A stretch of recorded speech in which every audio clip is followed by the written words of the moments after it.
ආයිබෝවන් මගේ university web project එකේ පළවෙනි ටාස්ක් එකට ඔයාලව සාදරයෙන් පිළිගන්නවා.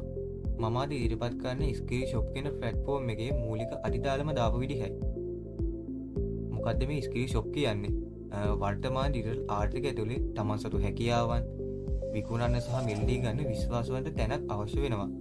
අන්නේ අවශ්‍යතාවය සම්පූර්ණ කරන්න තමයි මම මේ ස්කිල් ෂොප් කියන වෙබ් ප්‍රොජෙක්ට් එක ආරම්භ කරේ. අද වීඩියෝ එකේදී මූලිකව අවධානය යොමු කරන්නේ user authentication UI එක නිර්මාණය කරන එක ගැනයි.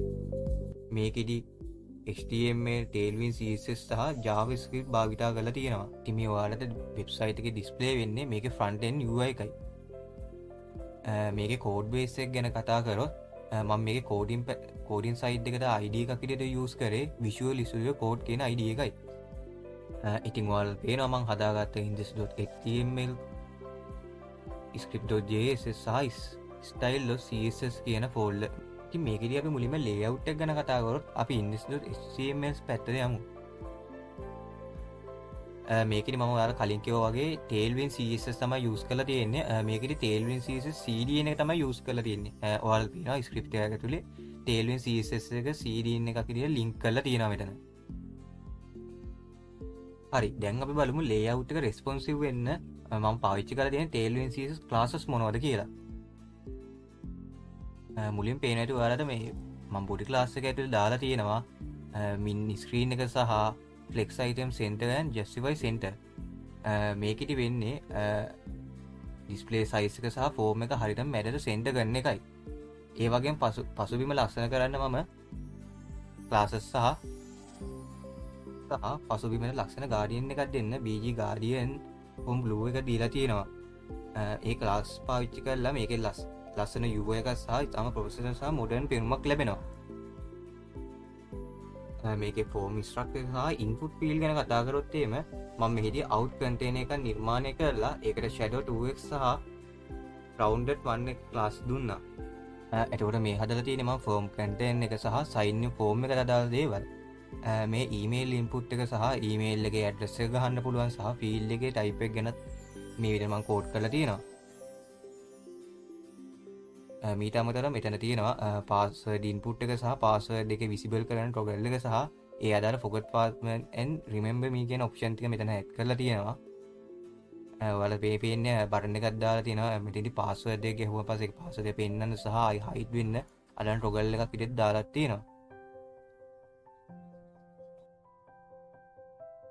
එතකොට මේ අපි කතා කරේ sign in form එක ගැනයි. දැන් අපි කතා කරමු sign up form එක ගැන. මේ තියෙන්නේ sign up form එක. sign up එකේ මුලින්ම first name input එක දීලා තියෙනවා. මෙතෙන්දී first name එක user type කරාම පස්සේ first name එක ගන්න විදිහට හදලා තියෙනවා. ඒ වගේම last name input එකකුත් ලබා දීලා තියෙනවා. name category දෙකක් විදිහට තමයි ඒතොර යන්න හදලා තියෙන්නේ. ඒ වගේම user ගේ email එක අත්‍යවශ්‍යම විදිහට තමයි මේක දාලා තියෙන්නේ. මෙතනදී user පහසුවක් වෙන්න example එකක් කියන්නේ ui@example.com කියලා hide විදිහට පෙන්නන විදිහට හදලා තියෙනවා. ඒකට user දන්නවා මේ විදිහට මගේ email එක type කරන්න කොහොමද කියලා user දන්න විදිහට තමයි මේක හදලා තියෙන්නේ. ඒ වගේම password input එක මෙතනදී දීලා තියෙනවා sign up එකේදී. ඒ වගේම මෙතන password එක toggle කරාට පස්සේ sign in form එකට යන්න තමයි මෙතනදී හදලා තියෙන්නේ. මම ඔයාලට script.js එකේදී පෙන්නන්නම් ඒක කොහොමද වෙන්නේ කියලා. මෙතන password input එකක් පෙන්නනවා. ඒ වගේම confirm password එකක්ත් පෙන්නනවා. confirm password section එක ගැන කතා කරොත් එහෙම මෙතෙන්දී ගානට match වෙන්න තමයි හදලා තියෙන්නේ. user පළවෙනි එකේ edit කරන password එක මෙතෙන්දී match වෙන්න. ඒ වගේම තමයි password visible වෙන්න ඔයාලට sign in එකේ පෙන්වනවා වගේම sign up එකේ toggle එකක් දාලා තියෙනවා.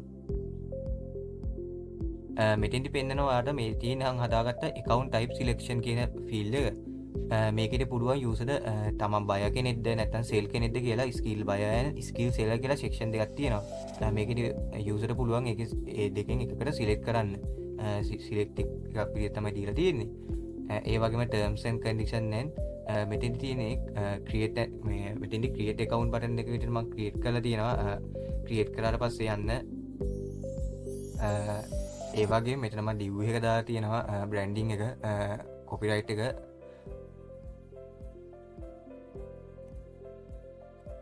මේ විදිහට තමයි මම index.html ෆයිල් එක HTML version එක මෙහෙම හදලා තියෙන්නේ. දැන් අපි CSS variable සහ branding ගැන කතා කරමු. මම ඕපන් කරගන්න මගේ ස්ටයිල් CSS එක. මේ ටික තමයි මම දැන්ට හදාගෙන තියෙන්නේ අදාළ කලර්ස් ටික. ඉතින් මේ CSS variable ගැන කතා කරොත් මම මේ ප්‍රධාන වර්ණ හතරක් අර්ථ දක්වලා තියෙනවා. primary color, success color, danger color and warning color. මම මේ variable පාවිච්චි කරේ ප්‍රොජෙක්ට් එක පුරාටම වර්ණ පද්ධතියක් පවත්වාගෙන යන්න. උදාහරණයක් විදිහට පස් වෙලාවක මේ නිල් පාට වෙනස් වුණත් වෙනස් වෙන විදිය සහ මට කරන් තියෙන variable එකේ තැනකට විතර වෙනස් කරන එකයි. ඉතින් මේක තමයි මගේ CSS ෆයිල් එක. දැන් අපි කතා කරමු JavaScript. Toggle logic එක විදිහට තමයි මේක පාවිච්චි කරන්නේ. sign up එක සහ sign in එකේ බටන් එකකින් ක්‍රියාකාරීත්වය වෙන විදිහ තමයි මම මේකෙදි පැහැදිලි කරන්න යන්නේ. හොඳයි අපි දැන් script.js ෆයිල් එකේ තියෙන toggle form function එක ගැන විස්තරාත්මකව බලමු. මෙහිදී මම get element id එකක් සහ sign in form එක සහ sign up form දෙකටම element දෙකක් විදිහට භාවිතා කරලා තියෙනවා. ඔයාලට පේනද sign in form එක සහ sign up form එකක් විදිහට get element id එකක් භාවිතා කරලා තියෙනවා. ඒකෙදි මම කරන්න උත්සාහ කරලා තියෙන්නේ මේ element දෙකම variable දෙකකට ලබා ගන්න එකයි. ඊට පස්සේ class.toggle command එක පාවිච්චි කරලා in සහ active කියන class දෙක මාරු කරනවා. මේකෙන් කියන්නේ යම් user කෙනෙක් sign up button එකේ බුවාම sign in form එක සැඟවි sign up form එක ස්වයංක්‍රීයව display වෙන එකයි.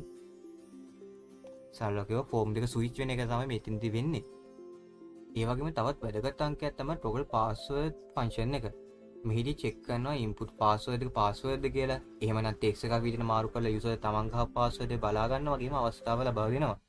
ඒ වගේම password එක පේන්න දෙන වෙලාව සහ හංගන වෙලාව අදාළ බටන් එක තියෙන emoji එකත් මම JavaScript එක සරහා මාරු කරනවා. ඉතින් ඔයාලා මේ පේන්නේ මගේ JavaScript code එක සම්පූර්ණයෙන්ම තියෙන විදිහයි. ඒ වගේම මට කියන්න බැරි කාර්යයක් තමයි මෙතන මම area label වගේ දේවල් පාවිච්චි කරලා තියෙනවා web ප්‍රවේශතාවය සහ accessibility වැඩි කරන්න. ඉතින් මේ විදිහට තමයි මම Skillshop කියන project එකේ මූලික UI එක සහ authentication UI එක නිර්මාණය කරේ. මේ වීඩියෝ එකෙන් මම ඔයාලගේ තාක්ෂණික තීරණ සහ අවබෝධය ලැබෙන්නේ නැති කියලා මම ඔයාලට මං හිතනවා. ඉතින් ඊළඟ වීඩියෝ එකේත් අපි මේ වගේම අත්‍යවශ්‍ය අංකයක් හදන හැටි සහ code base එක ගැන දැනගමු.